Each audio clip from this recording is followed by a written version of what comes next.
You could get ahead of this curve by putting that to work, by putting in places where people are combining mental health, physical health, spiritual health, energetic health, work-life balance health, and work productivity, so personal and professional development together. If you recognize that these two things are not separate, you are setting your company up for greater success.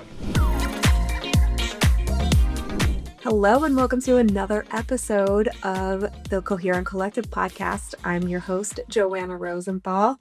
This one's a solo again. And today I wanted to talk a little bit about my big mission about shaping the way people think about success and abundance and being rich. I spent years working in the corporate world, and I, like many people during the Great Resignation, decided to leave. And I did that because there was a conscious choice with a deeper awareness of the fact that people are hanging on to the traditional corporate model and the quality of life that employees had at these traditional corporate models that is not sustainable for people. Sure, and companies are going through major mergers and layoffs, and people have left against their will because of greater financial reasons that are out of people's control. However, for decades, when I was in the corporate world, working in a variety of different departments, I don't know.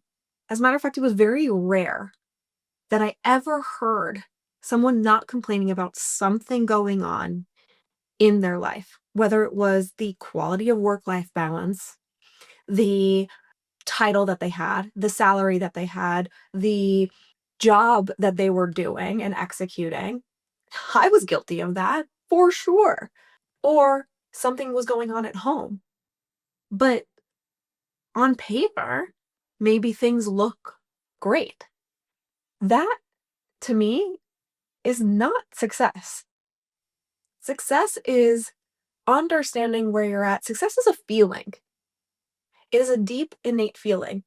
So when I look at a business or the people in a business, I see everything is alive, right? The quality of an individual's life and satisfaction with title or salary or the job description that they have and the day-to-day executions of those things, they might be killing it at that. But if there's a lack of satisfaction with that, the output is not as good as it could potentially be. So theoretically, killing it, but the lack of satisfaction in some way, shape, or form is creating dissonance. And if that dissonance exists, there is somewhere in their life, whether it is at the job or at home, that the output is not as great as the potential of the human being themselves. So, what do you do about that? You have to be able to look at things as though that, yeah, sure, life ebbs and flows, jobs have hard moments and not hard moments, but generally speaking, if there's a constant theme going on in the dissatisfaction of something in somebody's life, understand that the output of that employee, output of that person, the return of investment is not where it could be. So people need to start getting very honest with themselves, because the way the world is working now is that people do not have the tolerance or the capacity to stay at a job when there is information and trauma overload that is at a constant. We're being fed this constantly. Things are shifting. There's nothing that really on the external world that is really, really steady right now. So if you know that you're walking on shaky grounds or something to that extent, right?